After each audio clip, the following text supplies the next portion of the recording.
Hello and welcome to WJTS in.form. I'm your host, Bill Potter.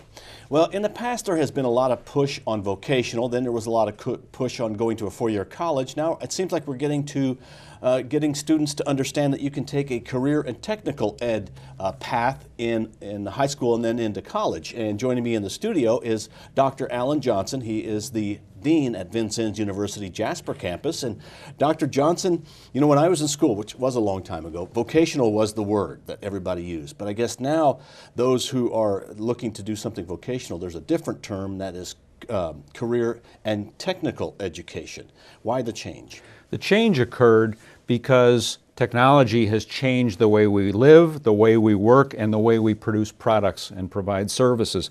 It's much more complex. And so the term career and technical education came about because it more aptly fits a long-term career plan, continual growth through that career to understand the technologies and the mechanisms that are involved. And schools are beginning to re-emphasize career and technical education on a higher level. Okay, now, and we don't want to take away from the fact that going to a four-year college and getting a four-year degree is great, but there are some people who are intellectual and they're intellectually skilled, and there are some people who are technically skilled. And that's where Vincennes University Jasper Campus comes in. You offer both ends of that coin, both sides of that coin. I came up in my career through two-year institutions, career and technical colleges, and community and technical colleges. Community colleges have two major initiatives. One is the transfer, the baccalaureate transfer, in which we provide the classes necessary for a student who wants to go on to a bachelor's degree and transfer somewhere else. The other piece of what we do is the career side, in which we're providing the technical kinds of training for immediate work with then later possibilities of going on to a bachelor's degree in that field. Okay, and the bachelor part, if somebody wants to do that, you encourage that. I was thinking some way they're thinking, oh, you're just going to use Vincennes for just 2 years and then you're going to move on. But that's the whole point. That's a very important part of our mission, is preparing people to either complete a bachelor's degree with us in the couple of areas where we offer them, or move on to another institution, whether it's IU, Purdue, a private institution, USI, what have you. Is the advantage there mostly cost savings? Very much so. For the cost savings because of our lower cost per credit hour, convenience because we are close to home, and we carry the same kind of accreditation that those larger institutions carry. And so as long as you plan your program and your schedule carefully and work with an advisor, we can guarantee you that the courses you take with us will transfer. Okay, now let's talk about the career and technical ed end of it, the spectrum, the old vocational in my mind. Mm-hmm. It's going to be hard for me to ever get over that, but with the new Center for Technology, Innovation, and Manufacturing, or Innovation, I always get that messed up. CTIM is? Center for Technology, Innovation, and Manufacturing. Well, so I was right in the first path I was taking there. With that new building and the new facility there, you're going to be able to do more hands-on training for folks. Absolutely. That's a critical piece of what we do, in being able to apply classroom learning in the lab and then apply what's learned in the classroom and lab out on the job site. Okay, and let's talk about some of the partnership that has created the classes or the certain, I guess the specific classes that are designed at CTIM. We've been working with an advisory group of local manufacturing representatives and have developed a partnership with 7 local companies in which we will start next summer on this partnership to both employ students in productive work as well as enroll them at VUJC in an associate degree program. So the companies are out recruiting now, and each of these companies will employ one or more new people. Could be students who are finishing high school. It could be those who have been out in the workforce for a while. Age is not critical. They will employ them starting next summer, full-time for the summer, to get them oriented in technical maintenance kinds of careers.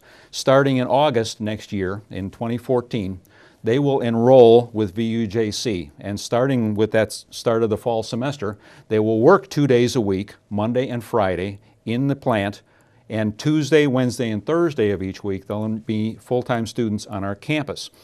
The benefits are numerous. In the end of 2 years, the students will have an associate degree in technical maintenance.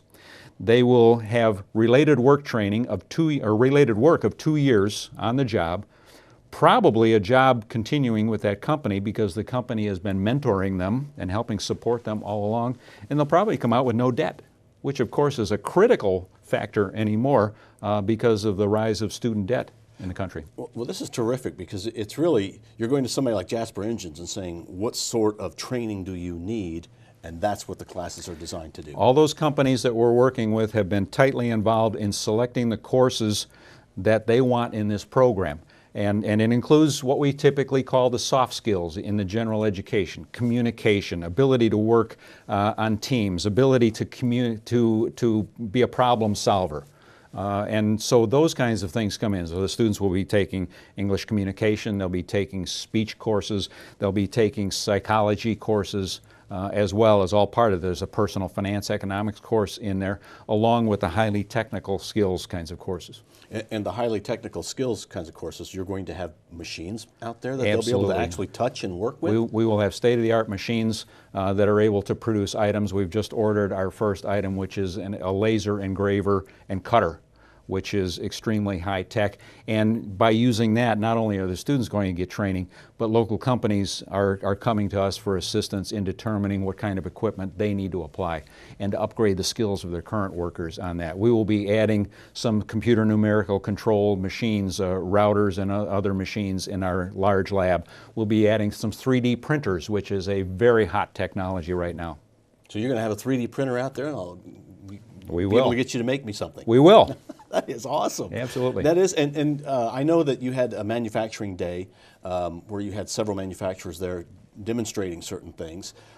It's amazing the technology that is coming out. It is, and what was really neat about the Manufacturing Day event, this was National Manufacturing Day in October, and it was our event to recognize that. Rather than just asking for some static displays, we worked with local high school students, Project Lead the Way students, and some of them were assigned to individual companies, and they went out and met with those companies and helped put together that product display from the company, and then those students represented the company at the event. So we probably had 75 students involved in learning about the companies and researching what they do and helping them put on their display and present it. And then we had about another 100 people come through to view this. What we found is people in this area don't really understand what gets made here. They know that a company makes furniture. They don't know what kind of furniture. They know that we make engines and transmissions. They don't really know much about it. They don't understand the scope of the business globally. They don't understand the scope of the transportation and logistics issue. And so this is a chance to educate the community about what gets made here and what happens here. Now, is this mostly to help students in Du Bois County, or is this really southern Indiana and then Indiana? We serve a region. While half of our students come from Du Bois County, the remaining half of our credit students come from the 8 counties that surround Du Bois. So we are a regional hub in much the same way Memorial is a regional health center. We serve that region. All right. Now, you've mentioned that a lot of the companies are having employees who are part of this, or people that they're interning, I guess, in a way, or hiring to do this. What if somebody's not associated with a local manufacturer, or they're in school right now and they don't really know what they want to do? Can they take these classes, or are they limited to just those folks? No, they certainly can, and we want interest from everybody who thinks they can benefit from this. We've had calls from a couple of students who are currently enrolled at large universities in other areas and have decided, you know, that's not really what I want. And I'm interested in this. And so while we will form a cohort group with these 7 companies of about 25 students, and they will go through as a group, we will also be able to put these classes on for unaffiliated students who are not part of that partnership, but really want to learn the skills. They want that education and that credential in the form of a degree to be able to go to work for any company that needs technical maintenance personnel. Well, you know, you mentioned the 3D printers. That is just such an odd concept. It is. To think that a printer can make something. Where we're going to be going in the future is just amazing. What about somebody like me? Is there an age limit to what you can do? The only limitation is your own curiosity and ability to learn from this. And so on our campus, one of the things we like to brag about is the wide age diversity that we have. We will have some students who are still in high school who are taking an individual class with us, on up to every year at graduation with associate degrees. We will have graduates in their 50s and even 60s. And we've had some beyond that enrolled as students. The only limitation is your own curiosity. But what an asset to this region Vincennes University Jasper Campus is, and it's just great to see it grow with the Center for Technology, Innovation, and Manufacturing. We think it's a great resource for the area and see exciting things coming. Is it okay for people to just stop out and visit? They certainly can.